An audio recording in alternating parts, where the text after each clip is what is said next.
आप सबको फिर से नमस्कार। आइए फिर से स्वागत है ज्योग्राफी की क्लास में। देखिए, पिछला जो हमने टॉपिक बनाया था उसमें ओजोन परत के बारे में आपसे चर्चा की गई थी। हमने आपको बताया था कि ओजोन परत कितने प्रकार की होती है, ओजोन परत कौन सी अच्छी होती है, कौन से हमारे स्वास्थ्य को नुकसान पहुंचाती है, कौन कहाँ बनती है, और इन सब के बारे में हमने ये भी बताया था पूरे ग्लोब में कि कौन सा जो ओजोन है जिससे दुनिया अब बचाने की बात हो रही है पूरे विश्व लेवल पे। हम उसी के बारे में आज चर्चा करेंगे। लेकिन आज की चर्चा हमारी कुछ अलग है, क्योंकि पिछले क्लास में बेसिक सारा इंफॉर्मेशन ओजोन लेयर के बारे में हमने आपको बता दिया था कि समतापमंडल में ओजोन परत है, उसको बचाने की मुहिम चल रही है। मैंने आपको ये भी बताया था कि जितने भी ठंडे प्रदेश वाले देश हैं जो खास करके विकसित हैं, वहाँ CFC जैसे गैसों का इमिशंस काफ़ी ज़्यादा हुआ। यूँ तो कहिए इन सारे गैस जो भी ओजोन परत को नुकसान पहुंचाती है उसको धीरे धीरे हम प्रतिबंधित करते जा रहे हैं। दुनिया एक बहुत ही बड़ा मुहिम चला रही है जिसके तहत ओजोन परत को बचाया जा सके। लेकिन ओजोन परत को बचाने के लिए विश्व के प्रयासों को आज हम देखेंगे। यानी हमारा आज का टॉपिक है ओजोन परत संरक्षण सुझाव एवं सम्मेलन। इससे बहुत सारे क्वेश्चंस पूछे जाते हैं, यूँ तो कहिए PCS और IS के एग्जाम में। लेकिन अगर आप ये चैप्टर पूरी तरह से आप देखते हैं तो आपका एक ही क्वेश्चंस बन जाएगा। मैं पहले भी बता चुका हूं कि मेरी क्लास में अगर पूरा आपने उस क्लास को कर लिया तो उस टॉपिक से कोई भी क्वेश्चंस आपका कंपटीशंस में छूटेगा नहीं, क्योंकि मैं पूरा एनालिसिस करके ही आपको टॉपिक डिस्कस करता हूं। इसलिए चैनल को सब्सक्राइब कर लीजिए और ये जो घंटी है, बेल है, उसको दबा दीजिएगा। अब मैं आपको बता दूं कि आज का हमारा इशू क्या है। तो आज का इशू है कि पूरे ओजोन परत को बचाने के लिए विश्व कैसे प्रयास कर रही है। लेकिन इससे पहले हम चर्चा करेंगे इस चैप्टर को दो भागों में। सबसे पहले हम आपसे चर्चा करेंगे कि कौन सी गैस है जिससे ओजोन परत को नुकसान है। तमाम वैसे गैस हैं जो विश्व में बनाए गए हैं, आज से नहीं, जब से हमने कूलिंग प्रोसेस का इजाद किया है, यानी AC का, रेफ्रिजरेटर का, जो भी ठंडा करने वाली चीजें हैं। और इसके अलावा कुछ ऐसे भी इंस्ट्रूमेंट्स हैं जिसमें धड़ल्ले से इन सब चीजों का प्रयोग किया जाता रहा है जिससे ओजोन परत को नुकसान होता है। तो जिससे भी ओजोन परत को नुकसान होता है उसको हम ODS गैस कहते हैं, यानी ओजोन डिप्लीटिंग गैस। याद रखिएगा, ओजोन को नुकसान पहुंचाने वाली गैस। लेकिन मैं आपको बता दूं कि ये जितनी भी गैसें हैं जो ओजोन परत को नुकसान पहुंचाती हैं, ये सब हैलोजन गैसेस हैं। हैलोजन गैस के बारे में आपने मैट्रिकुलेशन से पहले केमिस्ट्री की किताब में सुना होगा। पीरियोडिक टेबल में 17वां ग्रुप याद होगा आपको। 17वां ग्रुप में जितने भी सारे गैस या एलिमेंट्स आते हैं ये सब हैलोजन कहलाते हैं। और इन हैलोजन गैस में हमने अब तक 7 गैसों की खोज की है। यह देखिए, गैस जिसके उत्पादन पर प्रतिबंध लगाया गया अथवा जाएगा उसमें हैलोजन गैस है। हैलोजन गैस में मैं आपको बता दूं 7 गैस हैं: fluorine, chlorine, bromine, iodine, astatine, टेनेसाइन। जिसमें मैं आपसे बात करूंगा इन 3 गैसों के बारे में, यानी फ्लोरीन, क्लोरीन और ब्रोमीन। ये 3 गैस हैं जो ओजोन को सबसे ज्यादा नुकसान पहुंचाते हैं। लेकिन कुछ विगत वर्षों में जब से दुनिया बनी और शीतलक का प्रयोग किया गया, अग्निशमन का प्रयोग किया गया, या फिर फोम इंडस्ट्री, या फिर प्लास्टिक इंडस्ट्री, बहुत सारे ऐसे इंडस्ट्री में इन सब का यूज किया गया। मैं आज आपको बताऊंगा जिससे ओजोन परत का नुकसान हो रहा है। लेकिन ये ODS गैस जिसको मैंने आपको कहा ओजोन डिप्लीटिंग गैस, कौन कौन है जिसके प्रतिबंध पे हम कायम हैं और दुनिया से कहा जा रहा है कि इसे जल्दी से फेज आउट कीजिए। फेज आउट का मतलब होता है इसे दुनिया से हटा दीजिए, यानी इसके उत्पादन पर प्रतिबंध लगाया जाए। अगर आप सक्षम नहीं है तो हम आपको टाइम दे देंगे और उस टाइम पीरियड में आपको इसे समाप्त कर देना है। अब जाहिर सी बात है, किसी भी देश को आप अगर कहेंगे कि इस गैस को समाप्त करना है तो वो एक बार तो रिस्ट्रिक्शंस नहीं लगाएगा। फेज आउट जैसे भी होता है, किसी भी गैस पर प्रतिबंध लगाया जाता है तो उसको चरणों में हम संपादित करते हैं, यानी पहले 50% काटते हैं, फिर 80%, फिर 100%, ऐसे करके उसे हम पूरे दुनिया से हटा देते हैं।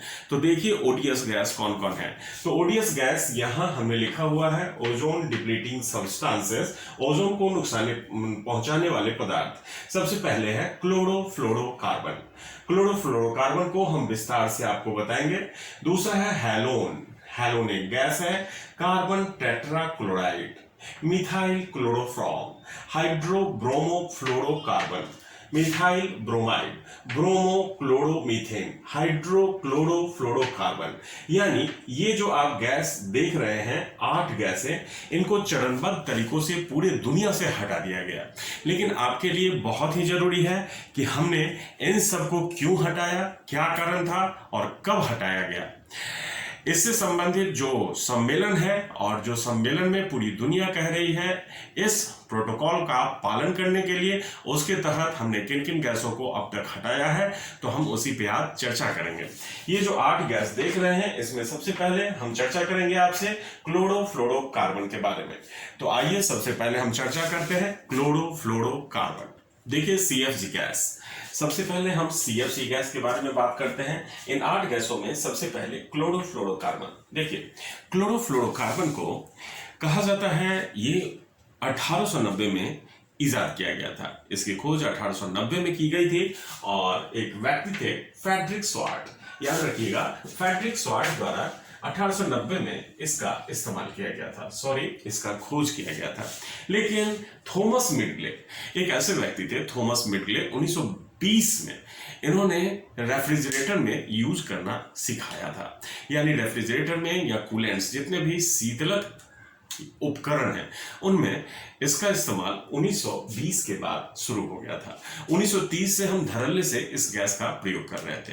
क्या है सीएफसी? इसका पूरा नाम है क्लोरोफ्लोरोकार्बन। यानी इसमें क्लोरीन होता है, फ्लोरीन होता है और कार्बन होता है। यानी याद रखिएगा क्लोरीन, फ्लोरीन, कार्बन।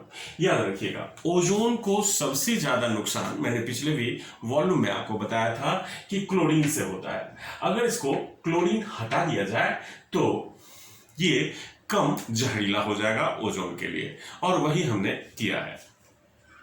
देखिए विश्व ऐसे प्रयास करती रही है कि हम वैसे गैसों को वायुमंडल में रिलीज करें जिससे कहा जाता है हमारे स्वास्थ्य संबंधी समस्या भी ना हो और पर्यावरण भी हमारा बचा रहे। लेकिन भौतिकवादी युग में इन सब की अनदेखी की गई थी। 1990 यानी इंडस्ट्रियलाइजेशन, जो ग्लोबलाइजेशन शुरू हुआ उससे पहले से धड़ल्ले से इन सारी गैसों को बिना ये चिंता किए हुए कि पर्यावरण को इससे क्या नुकसान हो रहा है, हम प्रयोग कर रहे थे। 1930 से लेकर 1990 तक दुनिया सोई हुई थी लगभग, लेकिन उनके प्रोडक्शंस पे बाद में प्रतिबंध लग गया। सीएफसी गैस एक ऐसा गैस है जो शीतलक में यूज किया जाता है। जैसे यह एक क्लीनिंग एजेंट भी है। क्लीनिंग एजेंट का मतलब क्या होता है जरा जान लीजिए। क्लीनिंग एजेंट उस गैस को कहते हैं, इसमें लिक्विड भी हो सकता है, गैस भी हो सकता है, जो किसी भी चीज को खत्म करने की बात करती है। जैसे क्लीनिंग एजेंट ऐसे समझिए कि इस कमरे में अगर दुर्गंध फैल जाए और यहाँ पे एक स्प्रे फैला दीजिए, स्प्रे मार दीजिए तो गंध खत्म हो गया। ये भी एक क्लीनिंग एजेंट है। जैसे आग लग गई और मान लीजिए जहाँ पे आग जल रहा है वहां ऑक्सीजन से प्रतिक्रिया हो रही है, तो क्लीनिंग एजेंट उन प्रतिक्रिया को रोक देता है। यानी उस क्लीनिंग एजेंट का इस्तेमाल आप अग्निशमन में भी कर सकते हैं। क्लीनिंग एजेंट यूं समझिए आपके हाथ में अगर पॉलिश लगा हुआ है या लड़कियां हाथ में पॉलिश लगाती हैं तो उसको भी हटाने का काम क्लीनिंग एजेंट करता है। ये बहुत सारी इंडस्ट्री करती है और इसका यूज सिर्फ हम यही नहीं, शीतलक में ही नहीं, बहुत सारे इंस्ट्रूमेंट में करते हैं। जैसे हम प्लास्टिक बनाने में, फोम बनाने में, प्लास्टिक सीट बनाने में या जेट इंजन में हम एक क्लीनिंग एजेंट के रूप में प्रयोग करते थे। लेकिन अगर मैं कहूं कि इस क्लोरोफ्लोरोकार्बन पे प्रतिबंध कब लग गया, तो प्रतिबंध लगा है 1990 में।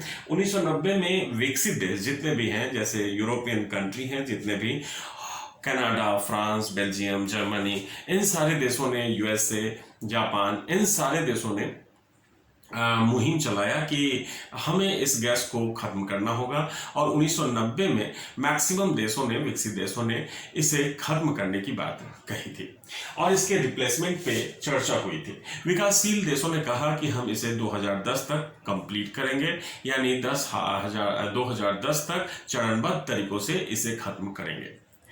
लेकिन समस्या सबसे बड़ी यह है कि जब तक सीएफसी गैस का कोई अल्टरनेटिव आपको नहीं मिल जाएगा, तब तक ऐसा तो हो नहीं सकता कि आप बिना फ्रिज के रहें, या बिना एसी के चले, या बिना ऐसे यंत्र के चले जो अभी आप इंडस्ट्री में लगाए हुए हैं। तो समस्या वही थी कि इसे अगर रिप्लेस किया जाए तो कौन से गैसों से किया जाए। तो सीएफसी गैस को रिप्लेस कर दिया गया, और रिप्लेस करके इसको HCFCs बना दिया गया, यानी हाइड्रोक्लोरोफ्लोरोकार्बन। हाइड्रोक्लोरोफ्लोरोकार्बन यानी इसमें हाइड्रोजन, क्लोरीन, फ्लोरीन, कार्बन, ये इनका मिश्रण बना दिया गया, और देखा गया कि इससे वातावरण को थोड़ा सा कम नुकसान होता है। लेकिन इसे बाद में HFC में कन्वर्ट कर दिया गया। हम आपको चरणबद्ध तरीकों से बताएंगे कि HFC गैस क्या है, HFC गैस क्या है, HCFC गैस क्या है। तो यहां पे आपको सिर्फ याद रखना है कि सीएफसी गैस का धड़ल्ले से इस्तेमाल किया गया था 1930 के बाद। खोज हुई थी फ्रेडरिक स्वार्ट्ज के द्वारा, थॉमस मेडिग्ले ने 1920 में रेफ्रिजरेटर में किया। और एक और चीज मैं आपको बता दूं, 1920 के पहले अगर मैं रेफ्रिजरेटर में कहूं किन गैसों का इस्तेमाल होता था, तो अमोनिया, क्लोरोमीथेन और सल्फर डाइऑक्साइड, इनका हम प्रयोग करते थे शीतलक के रूप में और क्लीनिंग एजेंट के रूप में। किसी किसी इंडस्ट्री में आज भी की जा रही है।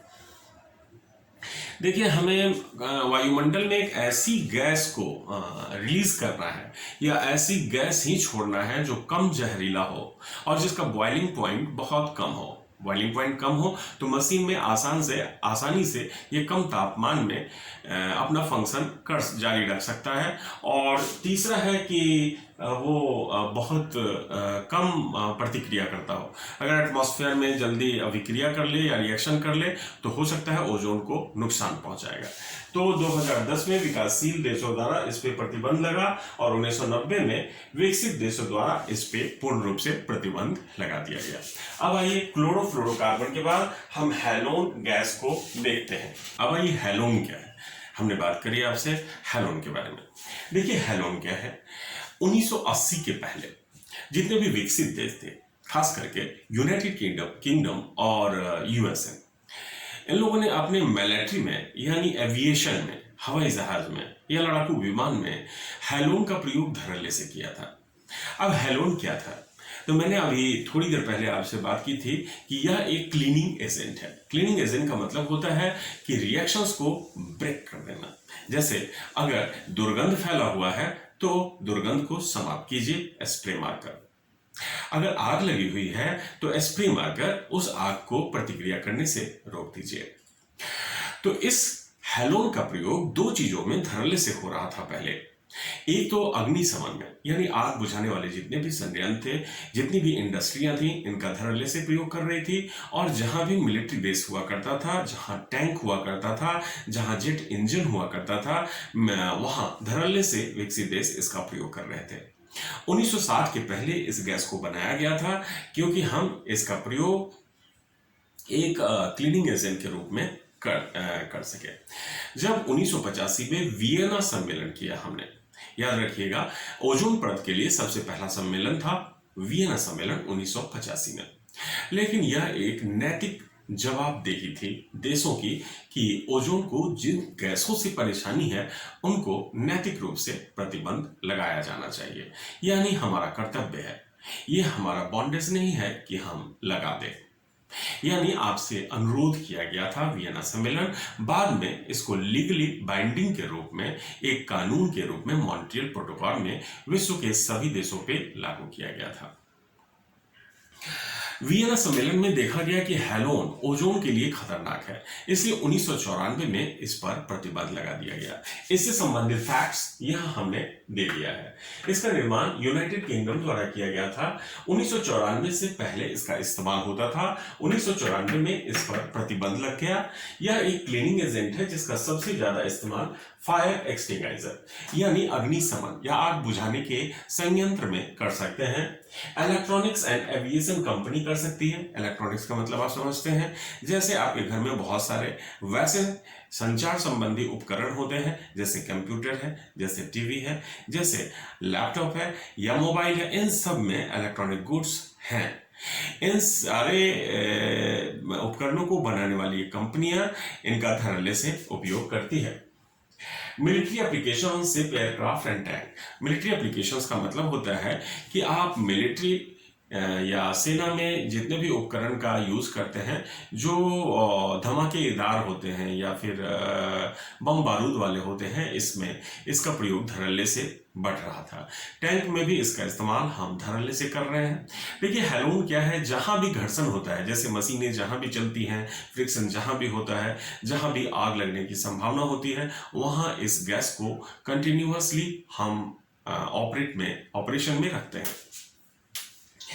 इस हैलोन पर वियना सम्मेलन में ओजोन के लिए घातक बताया गया और 1994 में इस पर प्रतिबंध हमने लगा दिया। हैलोन के बाद हम बात करेंगे कार्बन टेट्राक्लोराइड। तो आइए देखते हैं कार्बन टेट्राक्लोराइड। कार्बन टेट्राक्लोराइड, देखिए कार्बन टेट्राक्लोराइड ये भी हैलोजेनिक गैस है। ये एक क्लीनिंग एजेंट है जो मैं आपको पहले बता चुका हूं। इसका मतलब है ये अग्निशमन में यानी आग बुझाने के यंत्र में, रेफ्रिजरेटर में, एसी में, जेट इंजन्स में यानी यहां भी आग लगने की संभावना को रोकता है और कार्बन टेट्राक्लोराइड का प्रयोग किया जाता था। 1980 के पहले इसका धड़ल्ले से प्रयोग किया जाता था। 1980 के बाद इसमें कमी आ गई और वियना सम्मेलन और मॉन्ट्रियल प्रोटोकॉल के बाद 1990 के बाद इस गैस को पूरी दुनिया से इसके प्रोडक्शन को समाप्त कर दिया गया। यानी कार्बन टेट्राक्लोराइड आज के डेट में किसी भी देश द्वारा यूज नहीं किया जाता है। अब आते हैं हम मिथाइल क्लोरोफॉर्म। मिथाइल क्लोरोफॉर्म को देखते हैं। अब हम मिथाइल क्लोरोफॉर्म पे आते हैं। क्लोरोफॉर्म ये भी एक ओजोन डिप्लीटिंग सब्सटेंस है, यानी ओजोन को नुकसान पहुंचाने वाला एक गैस है। लेकिन इसका धड़ल्ले से प्रयोग हम करते थे, लेकिन 1995 के पहले इसका यूज कहाँ कहाँ होता था, जैसे नेल पॉलिश में। नेल पॉलिश आपने देखा होगा, उसमें इसका प्रयोग करते थे। रिमूवर में, जैसे ये क्लीनिंग एजेंट है, तो क्लीनिंग एजेंट का मतलब है किसी को भी साफ कर देगा। रिमूवर्स का मतलब है नेल पे अगर पॉलिश लगा हुआ है तो उस रिमूवर में भी इसका इस्तेमाल होता था मिथाइल क्लोरोफॉर्म का। रेफ्रिजरेटर में शीतलन प्रक्रिया को कायम रखने के लिए, परफ्यूम्स में बहुत सारे स्प्रे परफ्यूम होते थे, उसमें भी मिथाइल क्लोरोफॉर्म का यूज किया जाता था। 1995 के बाद मॉन्ट्रियल प्रोटोकॉल और वियना सम्मेलन के दौरान इस पर प्रतिबंध लग गया था और 1995 के बाद विश्व ने इसके प्रोडक्शन को बंद कर दिया था। तो मिथाइल क्लोरोफॉर्म भी एक ओडीएस गैस है। इसके बाद आते हैं हाइड्रोब्रोमोफ्लोरोकार्बन पे। इसको देखिए, हाइड्रोब्रोमोफ्लोरोकार्बन जब सीएफसी का इस्तेमाल किया गया था तो उससे संबंधित बहुत सारे गैसों का प्रयोग पैरेलल चल रहा था। किसी देश ने हाइड्रोफ्लोरोकार्बन, किसी ने हाइड्रोब्रोमोफ्लोरोकार्बन, किसी ने क्लोरोफ्लोरोकार्बन, इन सब का प्रयोग पैरेलल चल रहा था। जो रेफ्रिजरेटर में, फ्रिज में या फिर रेफ्रिजरेटर, फ्रिज या फिर एसी में, इन सब का यूज किया जाता था। और आप जानते ही हैं कि ये सब सारे जितने भी हैलोजेनेट गैस होते हैं ये क्लीनिंग एजेंट भी होते हैं। तो इंडस्ट्री में धड़ल्ले से इन सब का प्रयोग होता था। तो जब मॉन्ट्रियल प्रोटोकॉल हुआ संपन्न, उसके बाद 1996 से इस गैस पे प्रतिबंध लगा दिया गया और कहा गया कि इसके लेवल को कम किया जाए। जो लेवल नॉर्मली रखा गया था कि 1990 के लेवल से में जितना प्रोडक्शन होता था और जो लेवल था उसी लेवल पे वापस इसको लाया जाए। तो 1996 से इस पर प्रतिबंध लग गया। इसका भी यूज वैसे ही होता था, हाइड्रोब्रोमोफ्लोरोकार्बन। इसके बाद हम आते हैं मिथाइल ब्रोमाइड पे।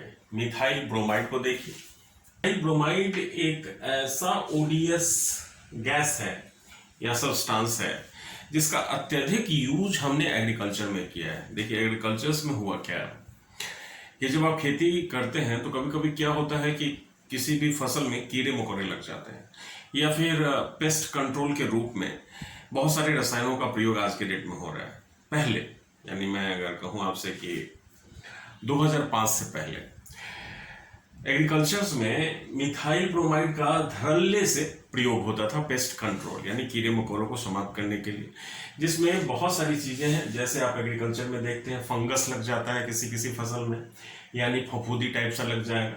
वीड्स, जैसे वीड्स आप देखते हैं कि कुछ ऐसे खरपतवार हैं जो उग जाते हैं। इंसेक्ट्स जो कीड़े मकोड़े हैं वो लग जाते हैं, या राउंड वर्म है जो आप देखते हैं जमीन में रेंगता हुआ।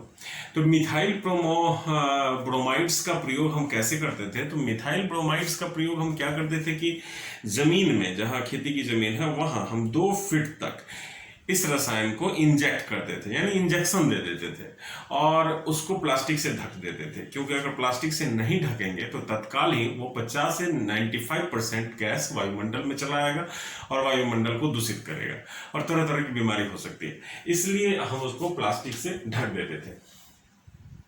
लेकिन बहुत जगहों पे ये प्लास्टिक से ढका नहीं गया, बहुत जगहों पे इन नियम का अनदेखा किया गया, इसलिए ये मैक्सिमम गैसें एटमॉस्फेयर में पहुंच गई और एटमॉस्फेयर में पहुंच के आपके फेफड़े से लंग्स, लिवर और किडनी जैसे ऑर्गन पे नुकसान पहुंचाने लगी। तो यह क्योंकि एक ये जहरीला गैस है, ये आपके श्वसन लंग्स में बहुत ज़्यादा व्यवधान पैदा करेगा। नर्वस सिस्टम, तंत्रिका तंत्र पे बहुत इसका बुरा इफेक्ट होता है, और लंग्स पे होगा तो रिस्पायरेटरी सिस्टम यानी श्वसन पे तो होता है। 1 जनवरी 2005 से इसे प्रतिबंधित कर दिया गया और कहा गया कि क्वारंटाइन पर्पज से इसका यूज किया जा सकता है। अब क्वारंटाइन पर्पज से इसका यूज कैसे करेंगे आप देखिए। जैसे क्या होता है कि बहुत सारे देश आयात निर्यात करते हैं, तो बहुत सारे फसलों को खरीदा और बेचा जाता है। जैसे मान लीजिए हमारे यहाँ का एक आम है अल्फांसो मैंगो, आपने सुना होगा कि कभी कभी क्या होता है कि हम जब इस फसल को, इस आम को, पैदावार को हम यूरोप कंट्री में बेचते हैं तो वो इस आम के पर प्रतिबंध लगा देता है, वो नहीं लेगा। क्यों नहीं लेगा? तो भाई इसमें कीड़े पहुंच रहे हैं वहाँ, तो यहाँ के पेस्ट वहाँ पहुँच के एक नया जातिपना पैदा कर सकते हैं और वहाँ की फसल को बर्बाद कर सकते हैं। तो आमतौर पे किसी भी फसल में अगर कीड़ा निकल जाए तो देश प्रतिबंध लगा देता है। तो क्वारंटाइन पर्पस क्या है कि अगर आप कहीं से भी कोई फसल मंगवाते हैं और आपको आशंका है कि इसमें कीड़े की मौजूदगी हो सकती है, इंसेक्ट्स हो सकते हैं, तो इसको अलग रखिए और मिथाइल ब्रोमाइड्स का प्रयोग आप कर सकते हैं 2-3 दिन के लिए, केवल उसको हटाने के लिए। तो आयात निर्यात में इसका प्रयोग कर सकते हैं, बाकी कहीं नहीं कर सकते हैं, वो आज भी कर सकते हैं। जनवरी 1 से 2005 से इस पर प्रतिबंध लग गया है क्योंकि ये ODS सब्सटेंसेस है। मिथाइल ब्रोमाइड्स के बाद हम आते हैं ब्रोमोक्लोरोमीथेन पे। क्लोरोमीथेन देखिए यह एक हैलोन का ही किस्म है। इसकी खोज 1940 में हुई थी, जिसका मैक्सिमम प्रयोग अग्निशमन में किया गया था, यानी आग बुझाने के लिए। इसका मतलब क्लीनिंग एजेंट है। अग्निशमन में इस पे प्रतिबंध लग गया क्योंकि ये थोड़ा जहरीला गैस है, वायुमंडल में अगर निकल जाए तो बहुत सारे ऑर्गन को थोड़ा सा हेल्थ स्वास्थ्य संबंधी समस्या पैदा करता है। तो अग्निशमन में इसको प्रतिबंध 1969 में लगा दिया गया और मॉन्ट्रियल प्रोटोकॉल के अनुसार 1 जनवरी 2002 से इस पर पूरी तरह से बैन लगा दिया गया। तो ये अब उत्पादन में नहीं है। अब आते हैं लास्ट हाइड्रोक्लोरोफ्लोरोकार्बन, हाइड्रोक्सीज।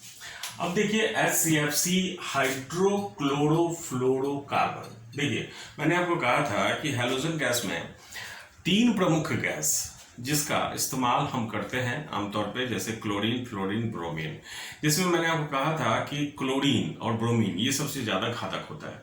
हमने CFC को कन्वर्ट किया था HCFCs। ये HCFCs में हमने क्या किया कि हाइड्रोजन, कार्बन, क्लोरीन और फ्लोरीन को मिला दिया। जिससे क्या हुआ, इसका जहरीलापन थोड़ा सा कम हो गया।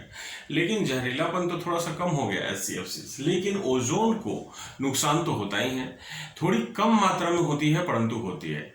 HCFC को अल्टरनेट के रूप में, CFC का अल्टरनेट के रूप में हमने इस्तेमाल करना शुरू किया था जब CFC पे प्रतिबंध लग गया था पूरी तरह से 2000 में।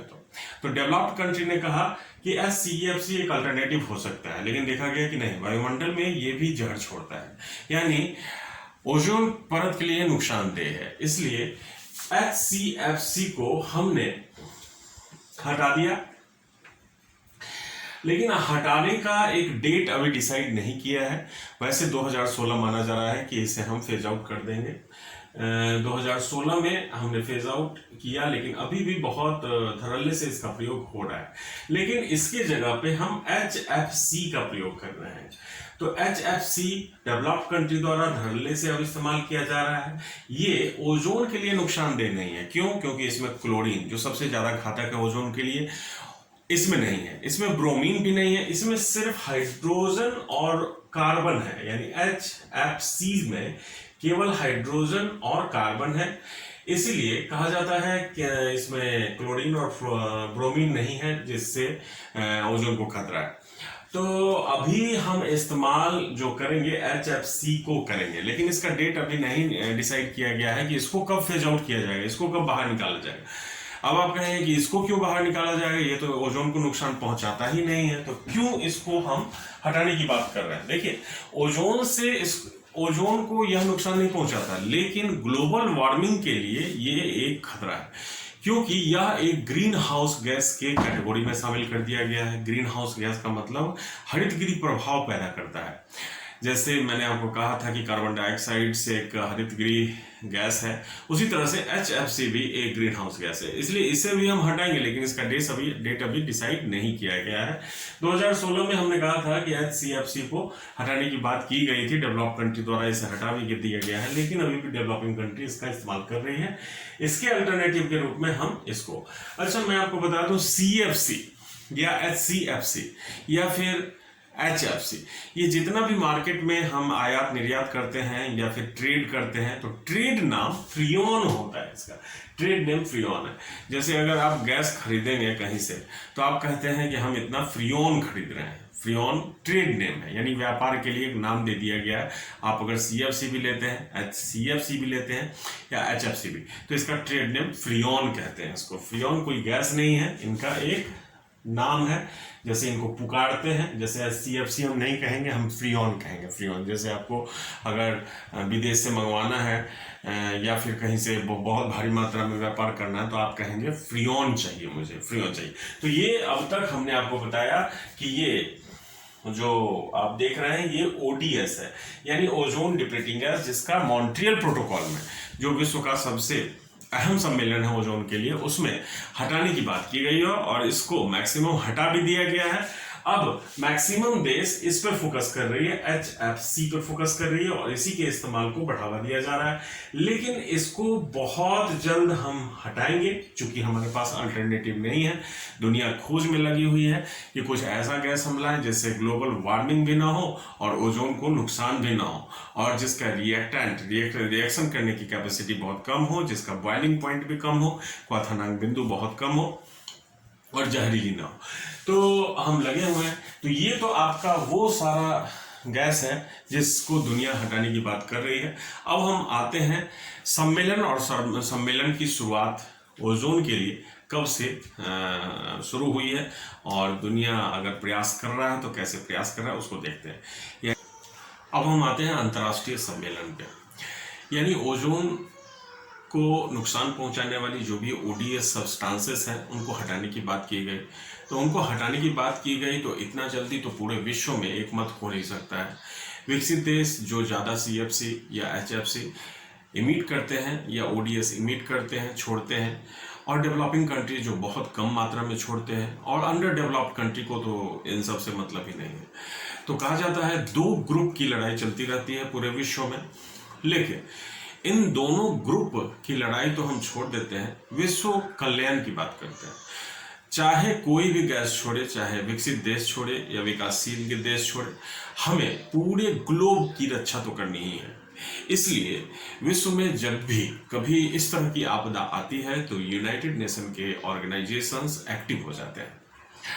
यूनाइटेड नेशन एनवायरनमेंट प्रोग्राम एक ऐसा पर्यावरण के लिए कार्यक्रम शुरू किया गया था 1972 में, जब विश्व का सबसे पहला पर्यावरण सम्मेलन का आयोजन किया गया था।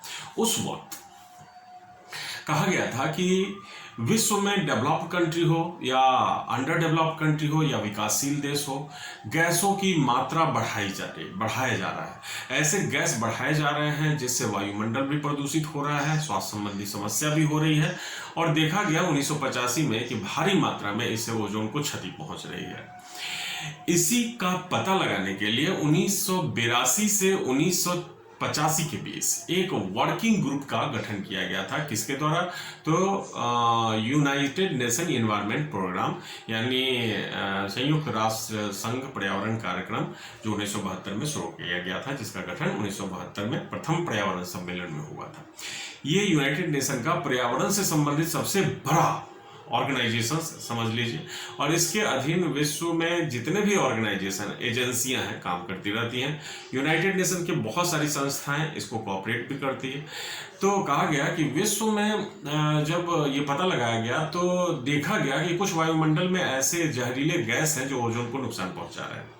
एक सैटेलाइट हमने छोड़ा था निम्बस 7, उसने भी रिपोर्ट 1985 में दिया, और अल्टीमेटली जियो फॉरमैन ने 1985 में अंटार्कटिका के ऊपर ओजोन छिद्र की घटना को बता ही दिया। एक और व्यक्ति थे मोलिना ने 1985 से पहले रिपोर्ट किया था कि वायुमंडल में ओजोन को नुकसान पहुंचाने वाली जो गैस है, ये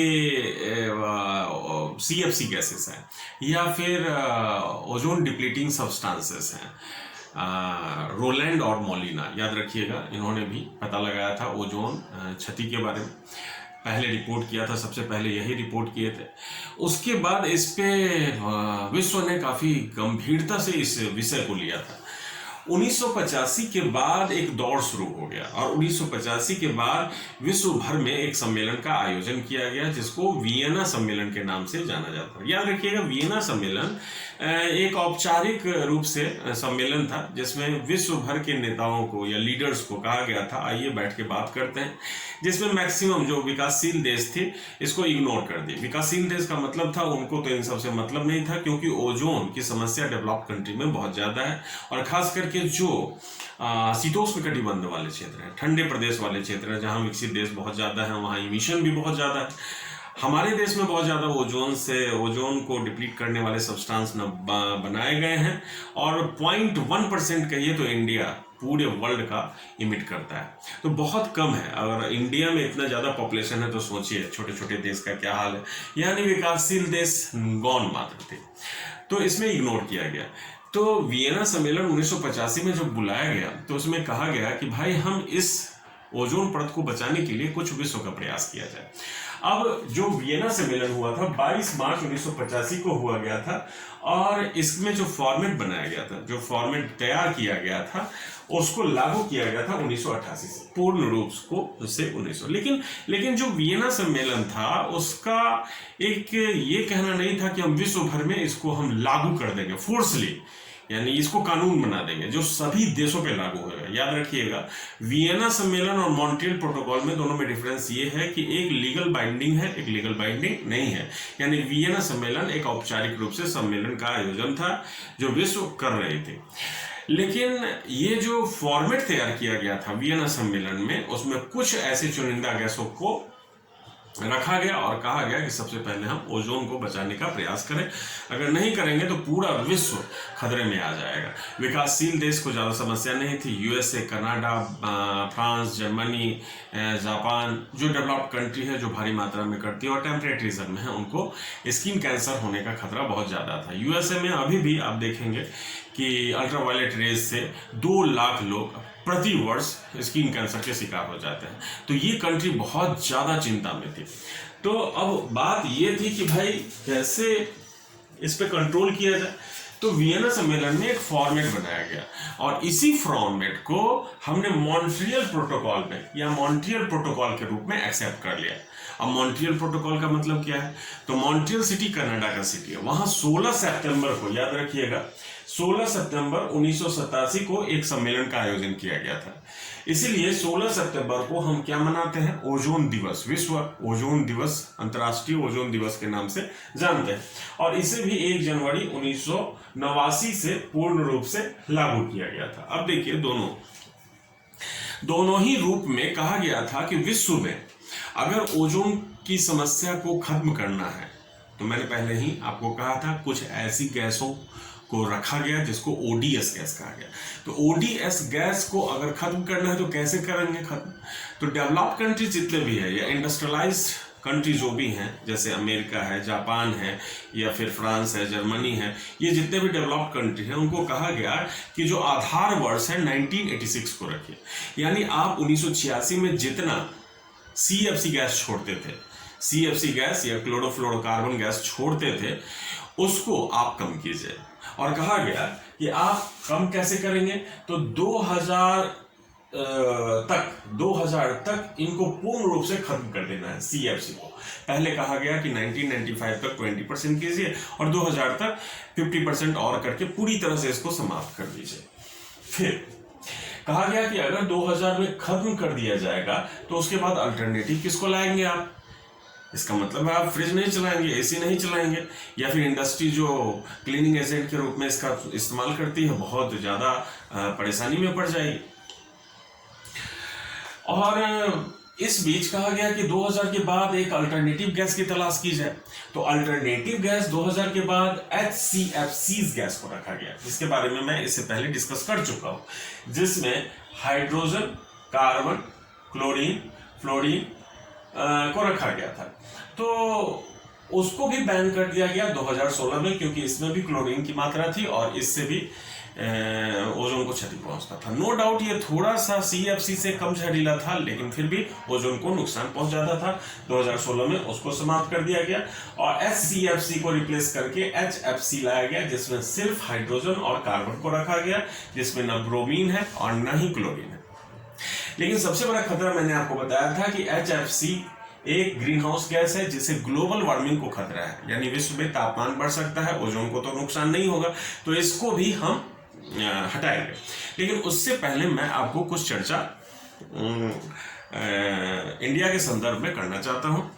देखिए, इंडिया एक विकासशील देश है, चीन भी एक विकासशील देश है, ब्राजील भी विकासशील देश है, इंडोनेशिया, इन सब देशों ने मिलकर ये कहा कि हमारे यहाँ तो समस्या इतनी गंभीर नहीं है जितनी विकसित देश के बारे में है। तो इन लोगों ने सम्मेलन में उपस्थित होना और इसे स्वीकारना एक औपचारिकता माना। औपचारिकता का मतलब मान भी सकता हूं मैं आपका आदेश, नहीं भी मान सकता हूं, लेकिन जब विश्व मॉन्ट्रियल प्रोटोकॉल को 1988 के बाद पूर्ण रूप से लागू कर दिया, तो विश्व के सारे देशों ने अल्टरनेटिव की खोज करनी शुरू कर दी। सीएफसी का अल्टरनेटिव, जैसे मित्सुबिशी एक जापान की कंपनी है और तायो सानियो जो गैस कंपनी है जापान की, उन लोगों ने एक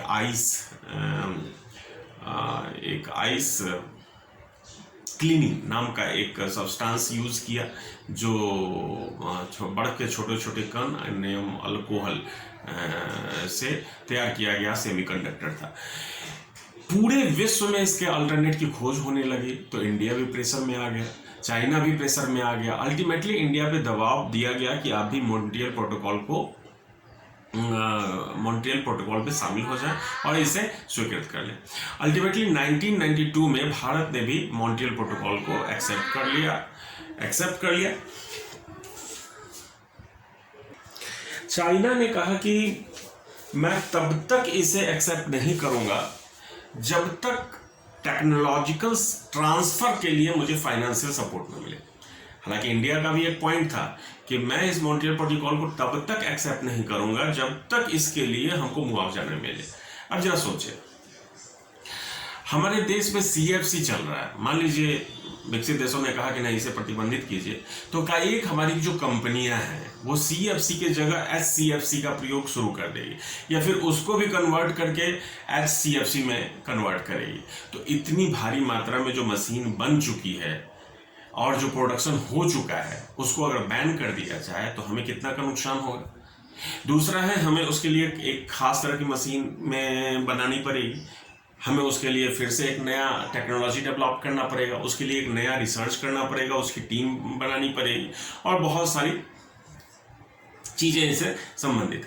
तो इन सबको करने के लिए क्या चाहिए, बहुत पैसा चाहिए। तो चाइना, ब्राज़ील और इंडिया ने फाइनेंशियल बैकअप की बात की, फाइनेंशियल बैकअप की। यूएसए ने कहा कि हम पर्सनली आपको बैकअप दे सकते हैं, जिसका विश्व के सभी देशों ने समर्थन नहीं किया, उसे इग्नोर किया, कहा कि नहीं ये कंबाइंड फंड होना चाहिए। यूएसए ने कहा कि नहीं हम फंड देंगे। अब फंड वो देगी, इसका मतलब है कि लोन अगर वो दे रही है तो आपसे इंटरेस्ट भी लेगी। तो इस तरह से हम विवश हो गए, चाइना भी विवश हो गई। 1992 में सारे देशों ने मॉन्ट्रियल प्रोटोकॉल पर साइन कर दिया। अब जरा देखिए, 90 से लेकर 1990 से लेकर 2010 तक कई सारे मॉन्ट्रियल प्रोटोकॉल को से संबंधित कई सारे अमेंडमेंट हुए हैं, जिसमें मुख्य अमेंडमेंट कौन कौन है जरा देखिए। लंदन अमेंडमेंट 1990 में हुआ है, नैरोबी अमेंडमेंट जो केन्या में 1991 में हुआ है, कोपेनहेगन अमेंडमेंट 1992 में हुआ है, बैंकॉक अमेंडमेंट 1993 में हुआ है, वियना समझौता वियना अमेंडमेंट 1995 में हुआ है, मॉन्ट्रियल अमेंडमेंट 1997 में हुआ है, फिर ऑस्ट्रेलिया में हुआ 1998 अमेंडमेंट, बीजिंग में हुआ 1999 अमेंडमेंट और किंगाली में 2010 अमेंडमेंट हुआ। जिसमें मैं आपको बता दूं कि सबसे ज्यादा इंपॉर्टेंट किंगाली अमेंडमेंट है, जो किसको लेकर है, तो HFC को लेकर है। याद रखिएगा, HFC अभी विश्व में प्रोड्यूस किया जा रहा है, लेकिन इसे भी हटाने की बात चल रही है। तो कहा गया कि डेवलप कंट्री, जो विकसित देश हैं, 2011 और 13 में जितना प्रोडक्शन करते थे HFC का, वो 85% कम करें। यानी 2011-13 में जितना इसका प्रोडक्शन आप करते थे विकसित देश, उसका 85% कम करें। कब तक, तो 2045 तक इसको कम कर दें। डेवलपिंग, जो विकासशील देश हैं, 2020-22 में जितना प्रयोग करेंगे, यानी अभी 2020-22 में जितना प्रयोग करेंगे उसका 85% कम कीजिए 2045 तक। इसके अलावा अब डेवलपिंग कंट्री में कौन था, ब्राजील था, चाइना था, दक्षिण अफ्रीका था, ये सब 2045 तक इसको खत्म करेगा। HFC को खत्म 85% कब, 2045 तक, सॉरी 2030 तक। डेवलप कंट्री 2030 तक, डेवलपिंग कंट्री 2045 तक। इंडिया के संदर्भ में आप देखेंगे तो किंगाली अमेंडमेंट में हम जितना 24-26 में HFC का प्रयोग करेंगे उसका 85% कम करना है। कब तक, 2047 में। यानी याद रखिए 2047 के बाद ही हमारे यहां से HFC फेज आउट किया जाएगा। फेज आउट मतलब बाहर निकाला जाएगा या प्रतिबंधित किया जाएगा। तब तक हमें एक अल्टरनेटिव गैस खोजने और रिसर्च करने की छूट दी गई। कर ले, उससे पहले कर ले तो और बेहतर है। वैश्विक तपन को कम करने के लिए HFC को हटाया जाना जरूरी है। तो मॉन्ट्रियल प्रोटोकॉल और वियना सम्मेलन, ये दो है महत्वपूर्ण सम्मेलन जो ओजोन से संबंधित है, याद रखिएगा। और अमेंडमेंट इसका जो भी किया गया है, ये कभी कभी पूछा जाता है कि मॉन्ट्रियल प्रोटोकॉल से संबंधित कौन कौन से अमेंडमेंट है या ओजोन से संबंधित कौन कौन से अमेंडमेंट है। तो London, Nairobi, Copenhagen, Bangkok, Vienna, Montreal, Beijing, Kigali, Australia, 9 बार संशोधन हो चुका है जो ओजोन को बचाने से संबंधित है। इसमें जब सम्मेलन में विश्व के बहुत सारे देश जब उपस्थित होते हैं तो तरह तरह पे इस पे विचार किया जाता है। कोई देश कहता है कि हम इतना समय लेंगे, कोई देश कहता है हम इतना समय लेंगे, कोई कहता है मुझे पैसा चाहिए। तो इस आधार पे अमेंडमेंट होता रहता है।